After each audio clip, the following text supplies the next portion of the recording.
So welcome everybody to the Detox Your Home. This is part of our month-long Hungry for Health 2020, our campaign to support healthy aging. September is Healthy Aging Month. So we have a month of programming that we're going to be doing, live streaming for you. Today, we're doing Detox Your Home.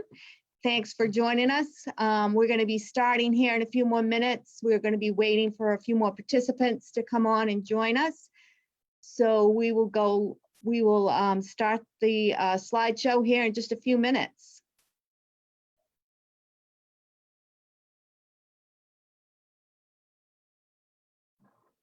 If you have any questions or anything as we go along, just make sure you pop them into the comments and we'll try to get to them and answer them for you.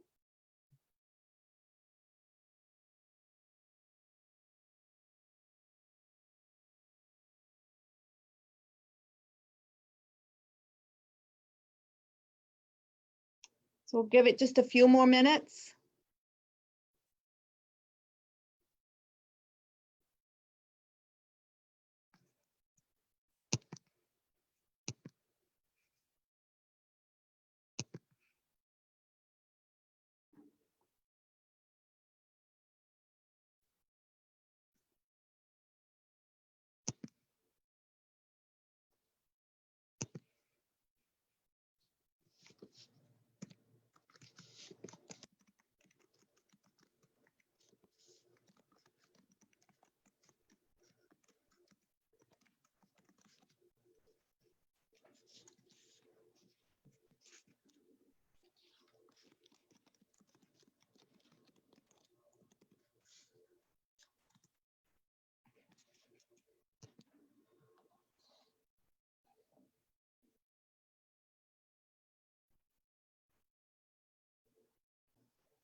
There's Terry. Thank you, Terry, for joining us today. We have a couple more participants joining. So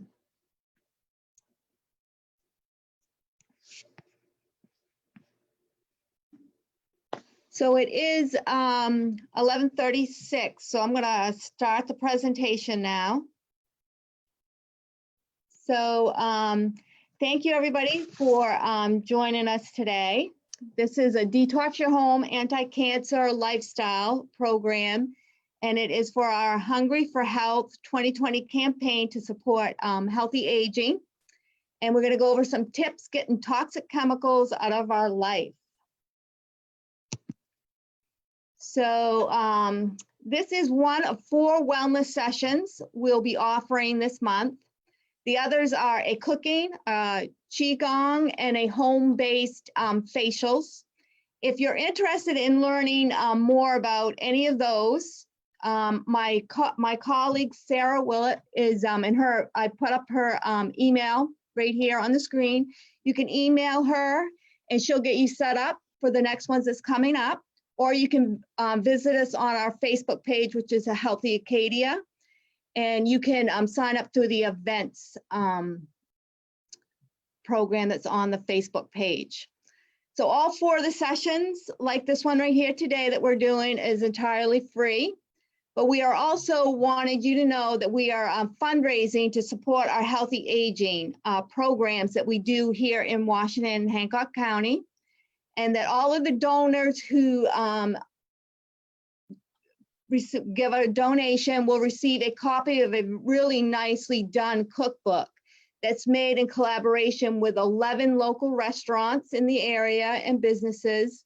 So I want to thank each and every one of them for participating and collaborating with us with that. And if you would like to donate, you can go to healthyacadia.org/donate. And just remember to write in healthy aging in the notes section on the email.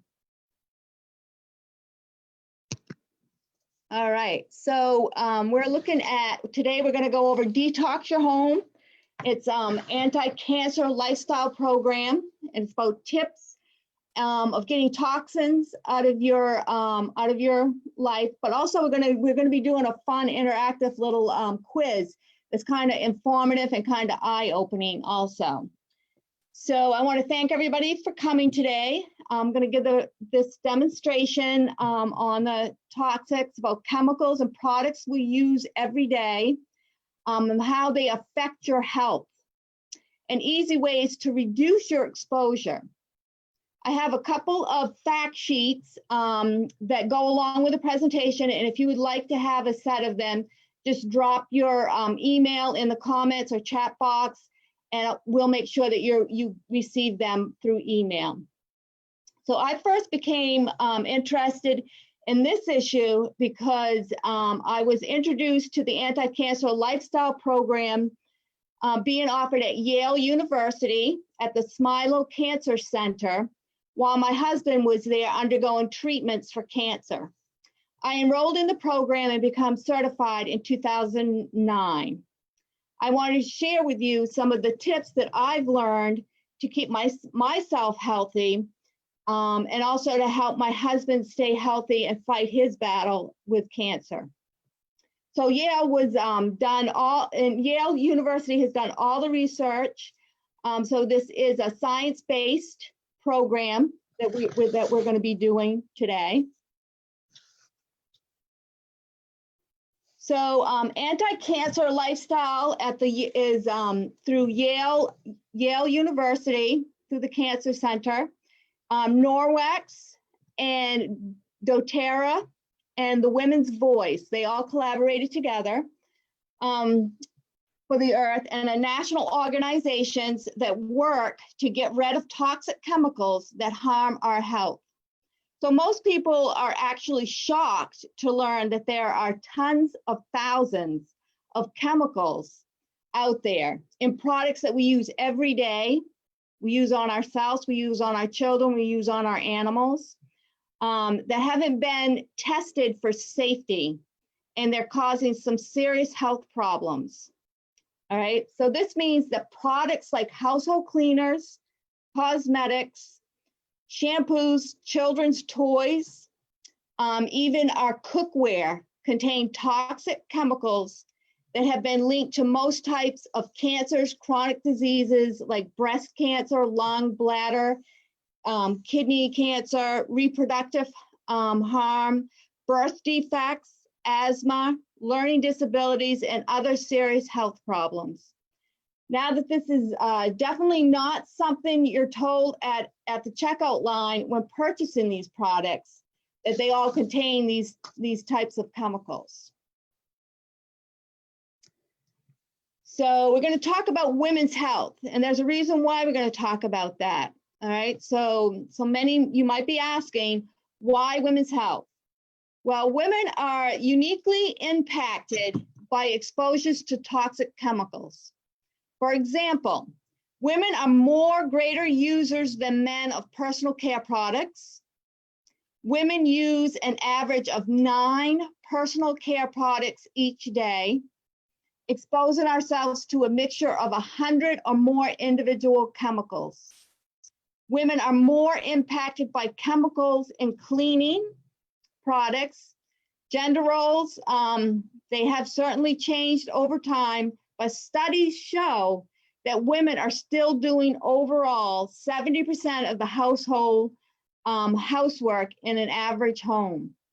Many chemicals build up in fat, and women generally have a higher percentage of fat tissue than men. That's the way our body's designed. It's designed that way so that we can, produce enough breast milk to feed our babies and stuff. So it's just the way we're designed. It's the way we're built. We have more fat percentage than men. And women are also the first environment for the next generation. And we pass chemicals in our body on to children during pregnancy and then later through breastfeeding. So we're also seeing a dynamic rise in women's health problems related to toxic chemicals. Breast cancer rates are rising to an average of 1 in 8. Puberty is coming on at an earlier age in girls, as early as 7 years old. The leading causes of infertility among women is far more common today than it was 50 years ago. We also have to act now to stop these uncontrollable experiments on our bodies. So we're going to look at how to detox chemicals and how they get in, these toxic chemicals gets in our body. They get through, so how do they get there? Well, there's a bunch of different ways that we come in contact with them and it gets into our bodies. Think about this is to think about your body as its own environment, all right? Just as a lake stops functioning correctly when too many pollutants are dumped into the water, our body stops working correctly when we dump too much in chemicals into our body or expose ourselves to too many chemicals. Chemicals can enter our body through our food that we eat, the products that we put on our skin and use in our homes, the air that we breathe, and from dust that collects in our home. That exposure to toxic chemicals is multiple products that we use every day adds up. So in order to keep ourselves healthy, we need to cut down on the number of toxic chemicals getting into our bodies. Some chemicals appear on the label of products so that you can avoid them. But unfortunately, many products don't come with labels, and companies aren't always required to tell us what's in their products. So there are some tips for reducing your exposure, whether you can see the chemicals on the label or not. I have a lot of tips here, and some of them are easy and some of them are more involved. It's really important to remember that you don't have to do everything all at one time. You can do it in stages and steps. Choose to work for yourself. Do what phases is more comfortable for you first. And basically any step to reduce your exposure to toxic chemicals is a healthy and meaningful step. All right. So we're going to do a little quiz here. I have 14 little questions that I'm going to ask you. And some of them is going to be kind of common and you're going to think that you understand that, you knew that. And then some of them might be a little bit shocking. All right. So the first question is, how many chemicals are in use today? So how many chemicals are in use today? Is it A, 5,000? Is it B, 12,000? Is it C, 45,000? Or D, 85,000? And you can put comments in the chat box if you'd like. Or you can put it in the comments. So, all right, there we go. So the answer to it is 85,000. There are more than 85,000 chemicals in use today. Out of the more than 85,000 chemicals in existence today, how many have been tested for human safety? For human safety, how many have been? 3, 200, 10,000, or 25,000? How many have been tested for human safety?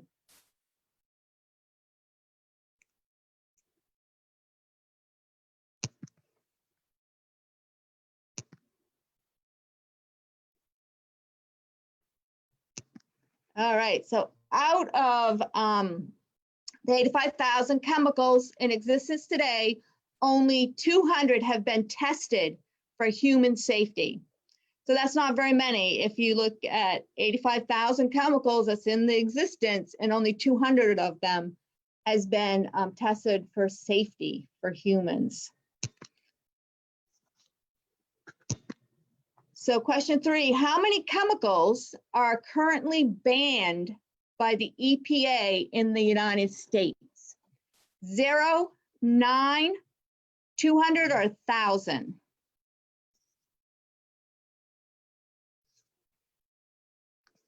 Let's see, I have somebody giving me an answer here.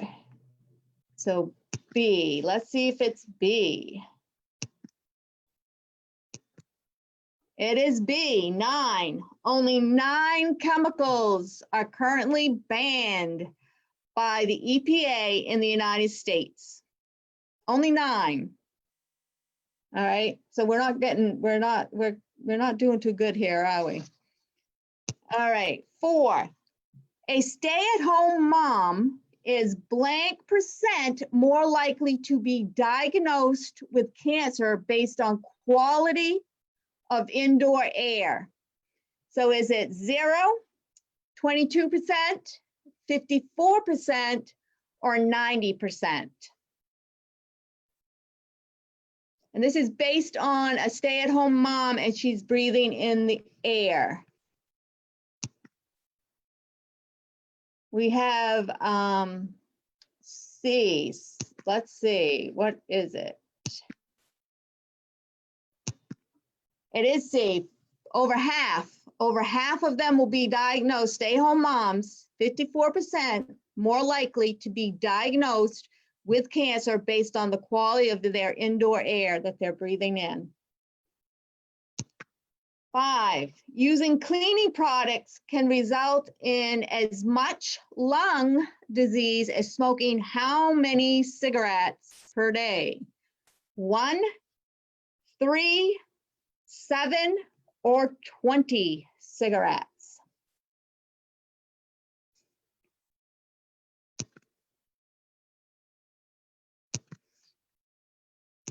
Somebody said 7. Let's see if they're right. No, it's 20. It's like a pack of cigarettes a day. Using cleaning products can result in as much lung disease as smoking 1 pack or 20 cigarettes per day. And just for a second, think about somebody who does smoke a pack of cigarettes a day and then this on top of it. And then we think of like why we have a lot of lung disease and like asthma and lung cancer and a lot of other comorbidities with the lungs. This is a little bit of an eye-opener, I would say. 6, in 1901, the cancer rate was 1 in 20,000, 1 in 8,000, 1 in 500, or 1 in 20. So back in 1901, the cancer rate was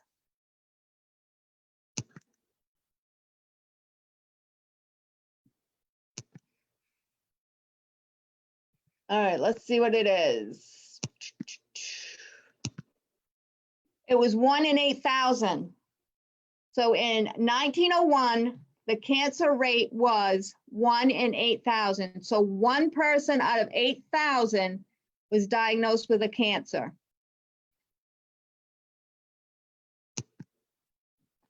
Today, the cancer rate is, what is today's cancer rate?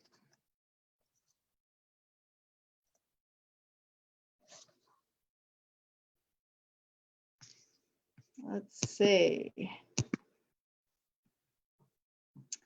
So we have someone saying C, 1 in 8.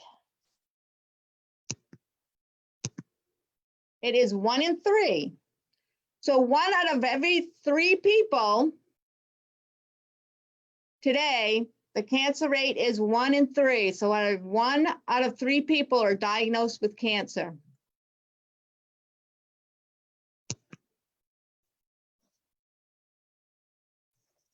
So 9 out of 10 cancers are caused by environmental factors, genetics, food additives, or family history.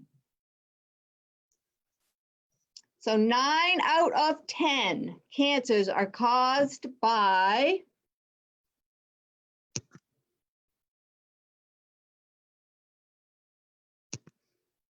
we have somebody answering A, environmental factors. Let's see.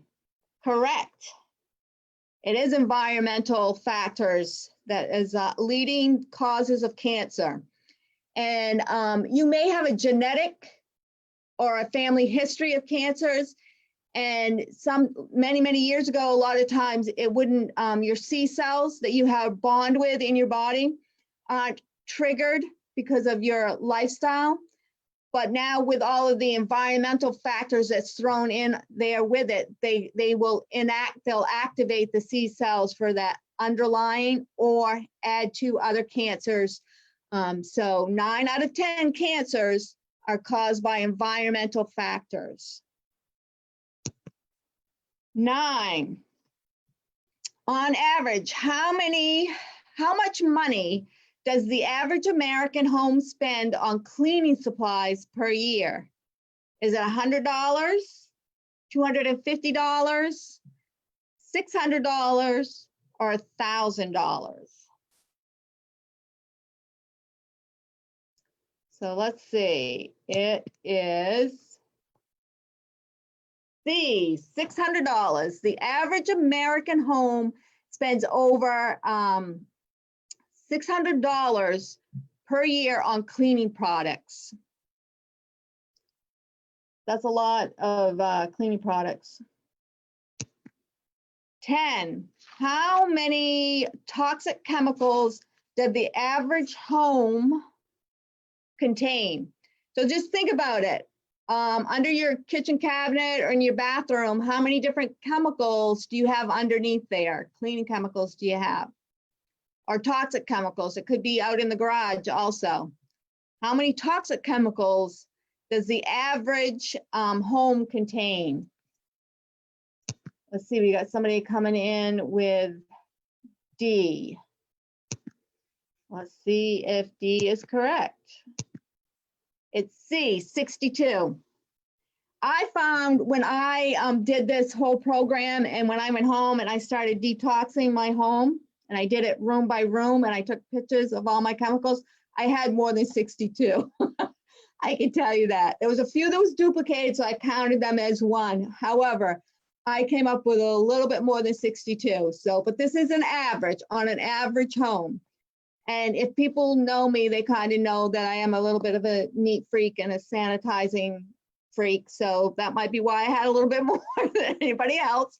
But on average, it is 62. All right.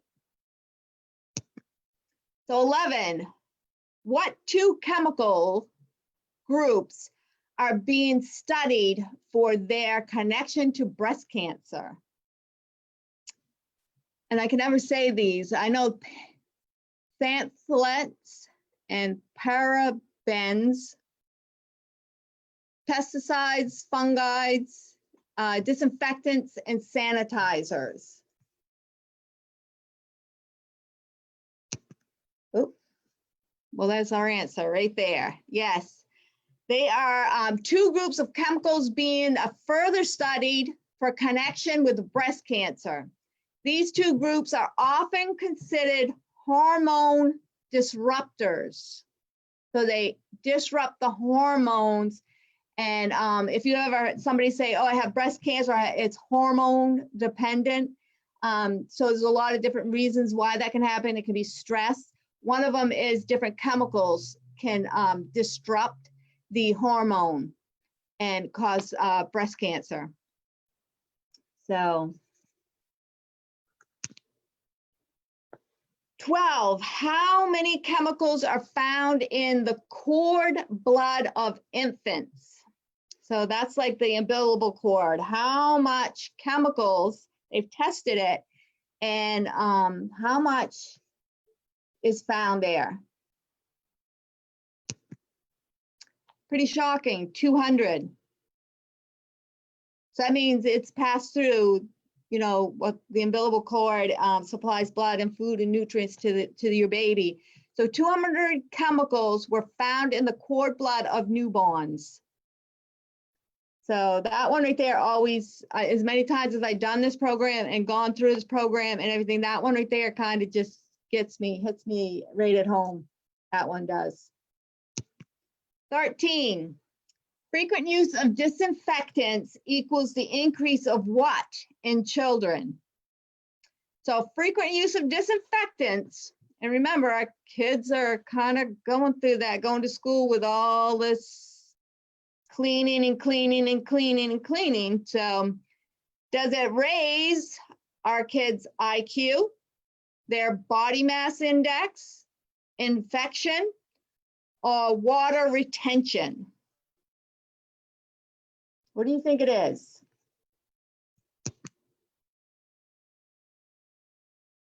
All right, so somebody said C. Before I flip to this one, I want to just remember in the beginning when I said one of the underlying factors why women is more acceptable to storing chemicals and stuff in their body. So the answer to it is frequent use of disinfectants equals the increase of body mass index. And we do see that children obesity rate is rising in not only in the United States, but chemicals, that's where they hide in the body, that's where they store, is in our fat cells. And that's we're seeing when kids are exposed to chemicals, a lot of chemicals,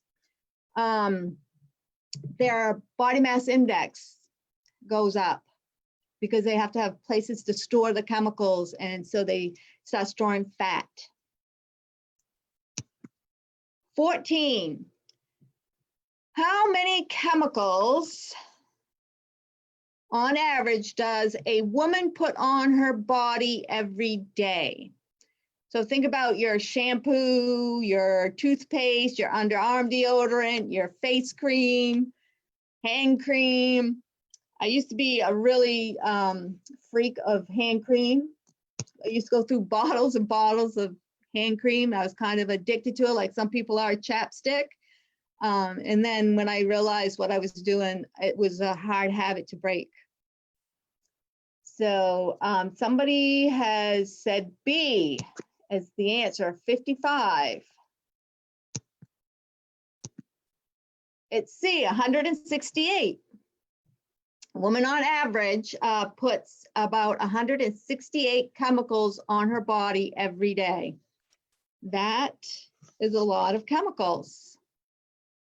So, all right, so now that was our little quiz, and I hope it was informative. I hope everybody learned something. If it might have been just a little quick takeaway, or it triggered something to make you kind of rethink some of the things you're doing. I hope that there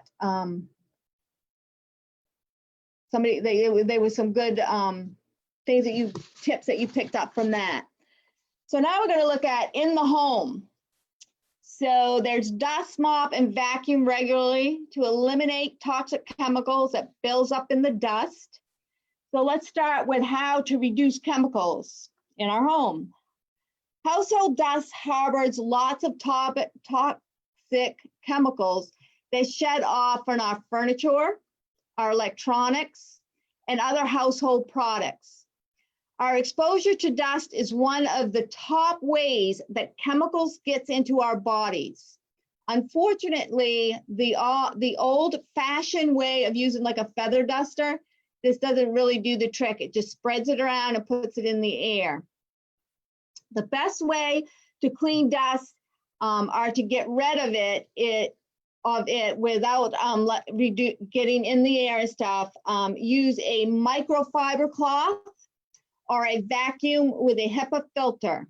So the microfiber cloth, they've been around for a long time, but people really don't use them for cleaning. They use them for absorbing up stuff.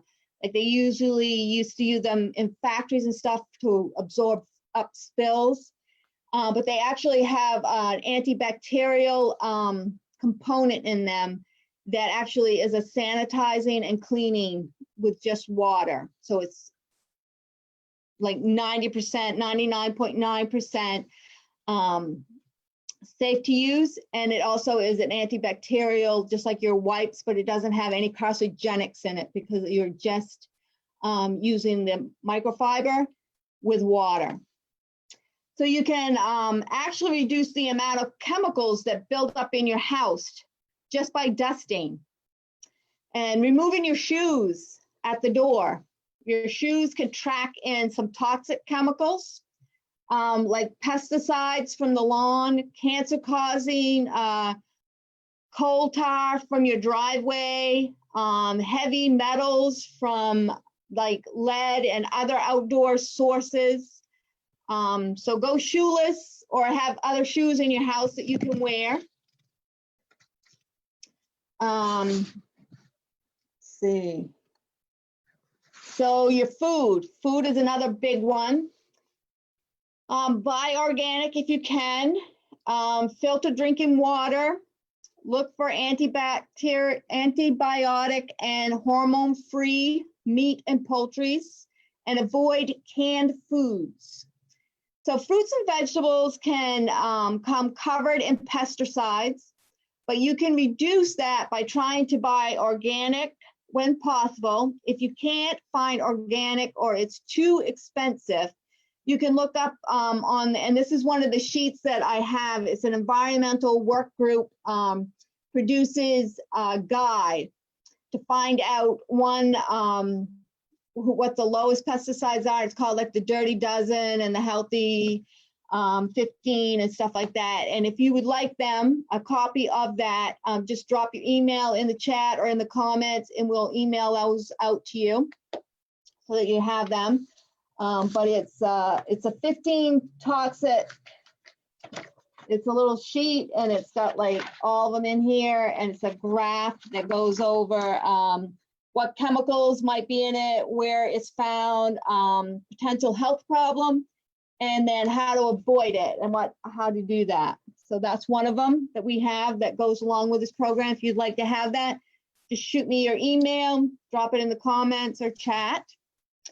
So livestock, that's your beef, poultry, pork, are often treated with antibiotics, which means that these antibiotics get into our bodies when we eat it, or dairy products, which can lead to antibiotic resistant bacteria. Meat that's been treated with synthetic hormones can also harm our health when we eat it. And so look for the meat, poultry, and dairies that antibiotic or hormone free. All right, so they're always labeled. Some tap water contains heavy metals like lead and arsenic, or traces of other chemicals like chlorine or any other chemicals that has been, or pesticides that's been around, can leach into the water sources. The easiest way to make your drinking water safer is to filter it. You can use a portable filter like the Brontes or other filter systems that attach straight to your faucet, or you can have a pitcher that you put in your refrigerator that filters through. But everybody knows we need to have our water. It's a good source of, for us, we have to have it. Lots of people have heard of bioethylene, which is the BPA, PABA, which is a chemical that's linked to breast cancer and hormone disruptors. Lots of cans are lined with this type of a chemical so that the aluminum and metals don't leach into our food. But now they've lined it with this PABA, which is also a carcinogen. But you can avoid it by opting for fresh or frozen, or look for the cans that are glass or have on it that is PABA free. All right. So food prep and containers. So we can also reduce our exposure through the ways that we prepare and store our food.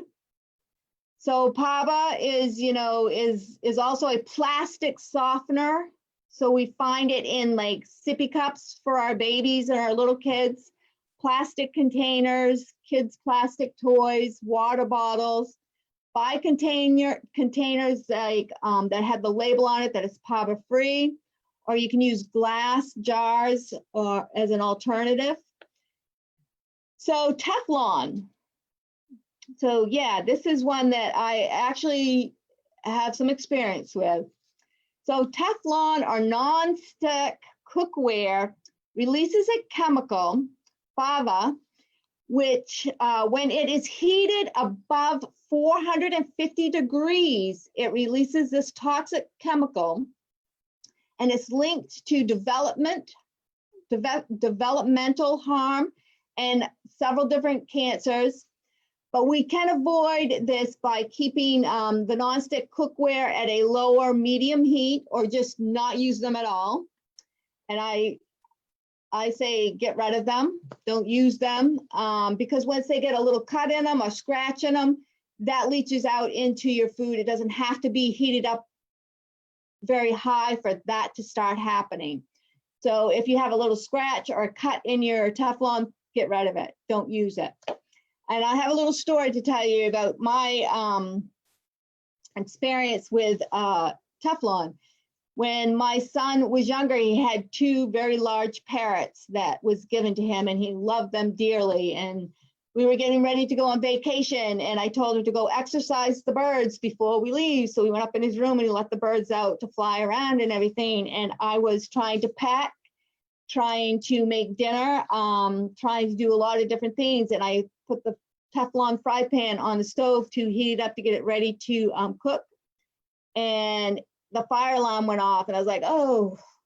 And so I took the pan off and put it in the sink, because it had heated up and it started smoking and everything. So then I finished up, we ate dinner and everything, and I told my son to go back up and put the birds back in and everything and get them all ready for the daycare person who was going to come take care of the birds while we were gone. And he comes back downstairs and he said, they're not moving, something's wrong with them. So I went up, I thought, oh, maybe you over exercise them. I kind of poked them, nope, dead as doornails. Not a good way to start a vacation. But and in the process, when we went on our vacation, my son kept telling everybody that his birds died before he left and everything. And then this one gentleman said, well, we should cook him with Teflon, and I was like, Eric, maybe you should go. Yeah, so it was the gas that released from the Teflon that killed the birds.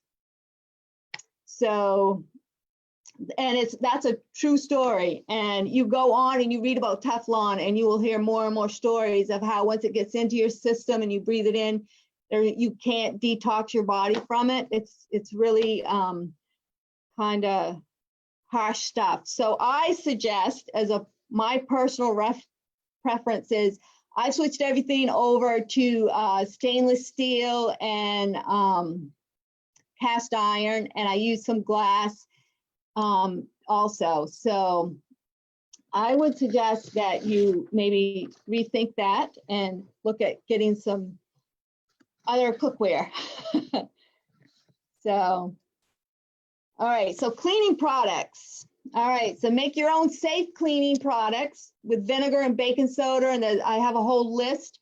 One of the other things that I have here is there's a little booklet that is quite lengthy, but it has a lot of information in here, and there's a little test and stuff in here that you go through to help you detox your home. And then in the back is a bunch of different recipes that you can use to make your own products. We do before 2020, COVID hit here, we would do parties where you come together and we would make these recipes, and it would be like these little take home and little recipe cards, which I can show you what those look like too. So we had these like little recipe cards that has it on there and stuff, and those were like take homes you could do. So certain chemicals in the cleaning products have been linked to fertility problems, breast cancer, hormone disruption, asthma, and other serious illnesses. And the problem is that companies don't have to list ingredients in their cleaning products. Like we learned that in our little quiz that we took, like only 9 of them or something is they're not human, they don't have to put them in there. They don't even have to label them. So it's hard for us to avoid them in certain chemicals.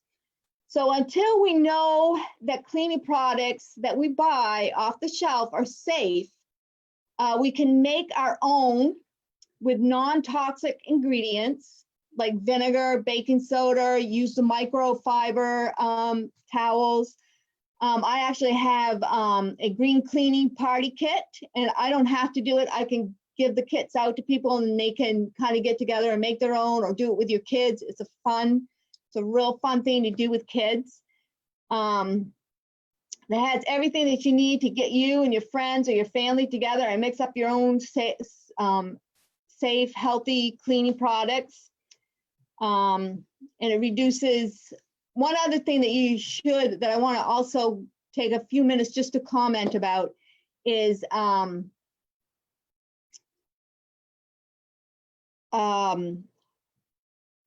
fresheners. They have a lot of carcinogenics that goes into making them, and it gets out into our air system. So those are one of the other things that you should avoid and eliminate when you can just put a little vanilla or any essential oil on the stove and with a little warm water and have that as your air freshener in your home. So making your own cleaners will also help you reduce your use of harsh disinfectants, which may contain a lot of different chemicals that harm our hormone and our whole bodies and gets into our bodies and our bloodstreams and stuff. So you can also discontinue your use of air fresheners. That's one thing you need to just discontinue those. That's one of my pet peeves, but so there's that. It has like a catalyst in it, is a chemical that they use in it, which is quite harmful. And then personal care products.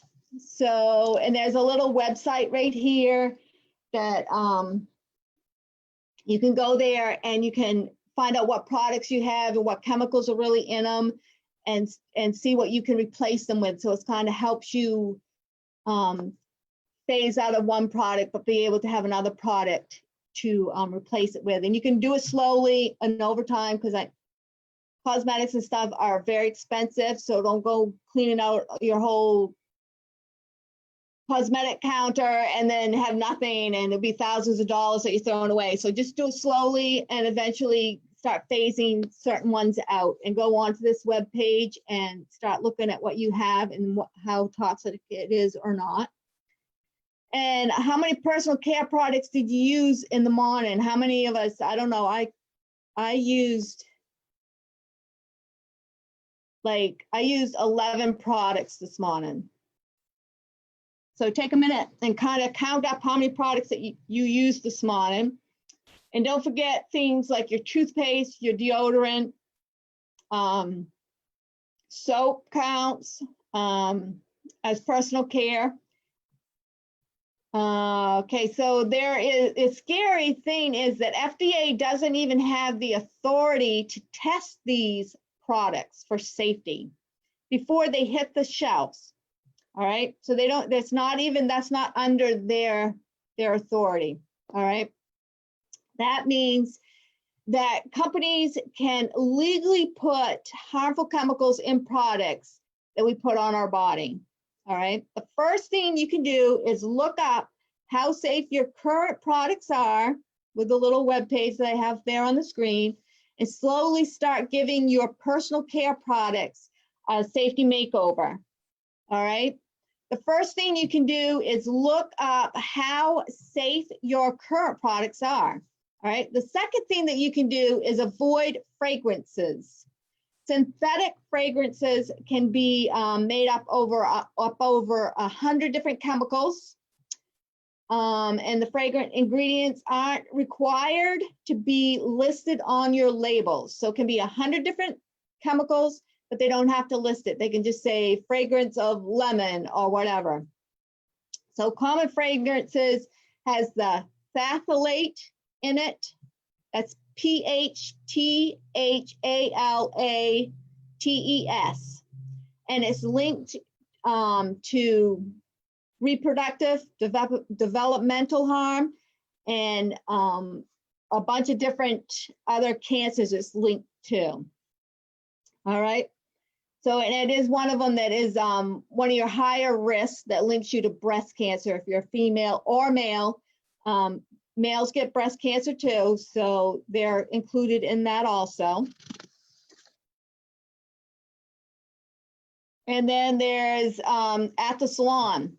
So salon products can contain a lot of toxic chemicals, just like personal care products, but they don't even have to be labeled. And you don't even know because they're just mixing up the dye and putting it on your head, so you don't really know what it is. And although we do get a manicure or pedicure, get our hair cut every couple of months, salon workers are exposed to these chemicals every day for long periods of time. So think about that. And the first thing that you can do in this department is ask your manicurist for the 3 free nail polish. This is a polish that doesn't contain the toxic trio of chemicals linked to cancer and reproductive harm. So, and the other thing is like the, think about what you're doing with your hair. The Brazilian blowout, which was a big thing a couple years ago, found to contain high levels of formaldehyde in it. Formaldehyde is a bad chemical. So summary, keep chemicals. We have quite a bit here, and I know there was kind of a lot thrown at you and everything, but if you have any questions or anything, feel free to reach out to me after the this presentation. Shoot me an email, or you know, if you want the handouts and everything, we have some other ones that is cleaning products in your home is another. It's a 2-pager. And then the newest one that just came out from Yale is safe cleaning and disinfectants at home during the coronavirus.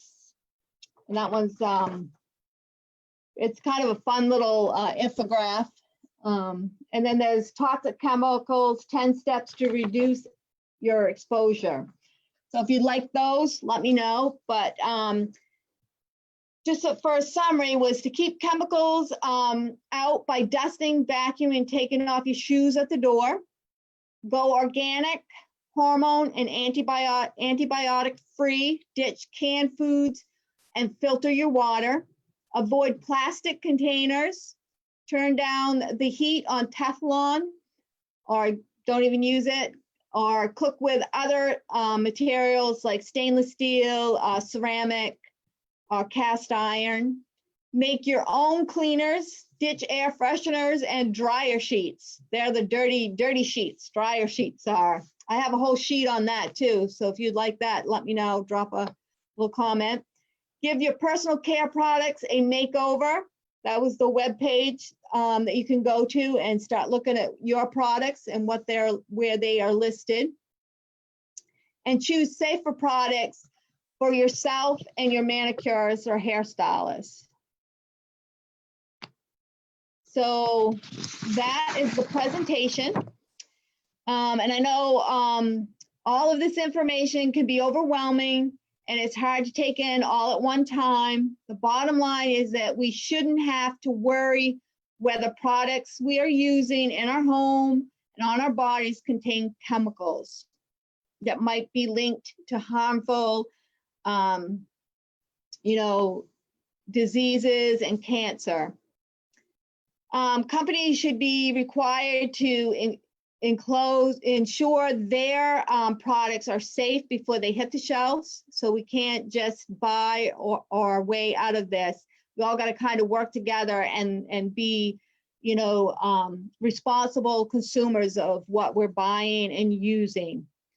So it's been great sharing all of this information. It's very important information, I feel, and thanks for being here today. And I am very grateful that you took the time to do this and that I was able to share this information with you. So if there's any questions or anything, just let me know. And, oh, did I have a question there? I lost my, oh.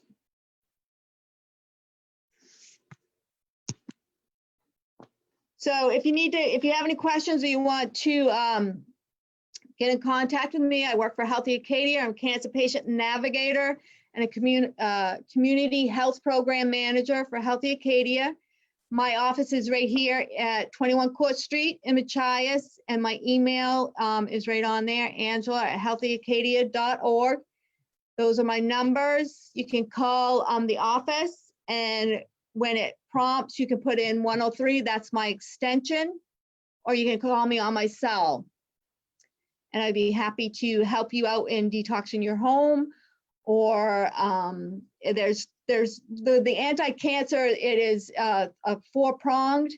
It's the lifestyle, diet, exercise, and the lifestyle change. So it's putting them all together. All right, so do we have any questions? I don't know, I can't really see the Facebook page. So not sure if we do or not, but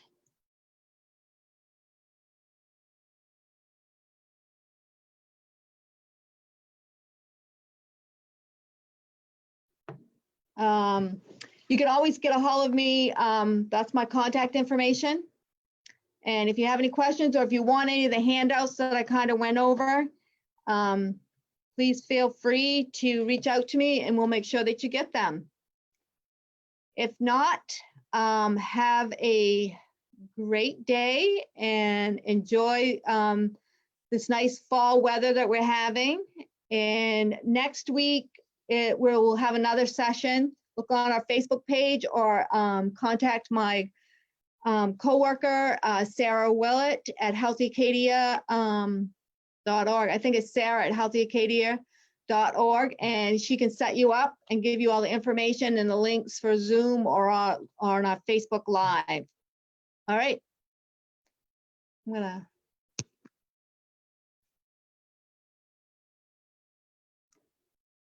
Thank you for joining us, Terry, and everybody. All right. Talk to you all later. Bye.